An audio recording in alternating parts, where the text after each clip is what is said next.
A federal judge has denied the suspect in the apparent assassination attempt on former President Donald Trump bond and ordered that he remain in custody until his trial.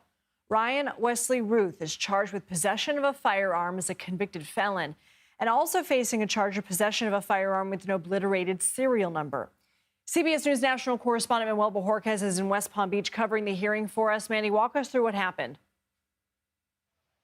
Yeah, as you mentioned, this is something that wrapped just a few minutes ago where the judge decided that he would side with the prosecution here, with the federal government's prosecutors, in believing that Ryan Routh is a flight risk and could be a danger to the community if he is released. So he said no bond, he must stay in custody. But in this hearing, we also learned some new information about the evidence that the government has against him. One thing is we're learning that in the scope that was attached to the rifle that was found outside of the golf club, that scope, according to prosecutors, was attached in part by electrical tape, and they say that is where they found a latent fingerprint that matches Routh. Also, there were plates that were made out of metal or steel that they say were designed to stop any bullets from coming in his direction. But the defense also brought something else up. They said that a letter was found near the area where the gun was, about 15 feet away, a letter that was addressed to the New York Times. It's the first time we're hearing about this letter. The prosecution, the FBI agent on the stand said, look, that letter, we haven't finished the fingerprint analysis on, but there could be fingerprints belonging to someone else. The defense was trying to cast doubt that Routh was the only person there that day. Again, the prosecution saying we just don't have more right now because all of this is still very initial in the stages of investigation.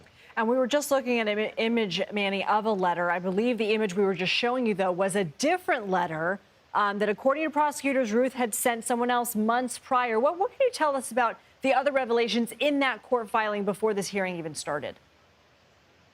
Yeah, this was the court filing where they were trying to lay out the case for the judge not to let him be released.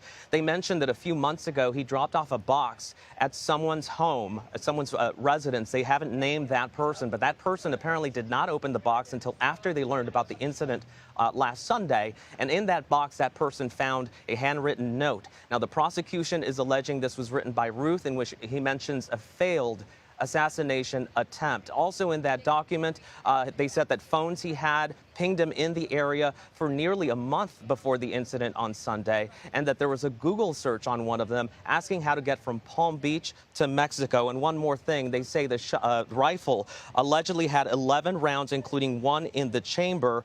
So they were really trying to impress upon the judge here that they believe that had the former president really gotten close enough and in his line of sight, he could have taken a shot. What's next in this case? There is a probable cause hearing set for next week. This is essentially another chance for the judge to hear the prosecution's evidence and what the next step will be. On that matter, we did learn, because he's only being held on 2 federal gun charges right now, the prosecution did make it clear for the first time that they will ask, I should say, a grand jury to seek a charge of attempted assassination of a political figure, in this case, of course, Donald J. Trump, which is a felony with a maximum sentence of life in prison. So that's something they will ask the grand jury to do. Okay, Manuel Bojorquez, thank you.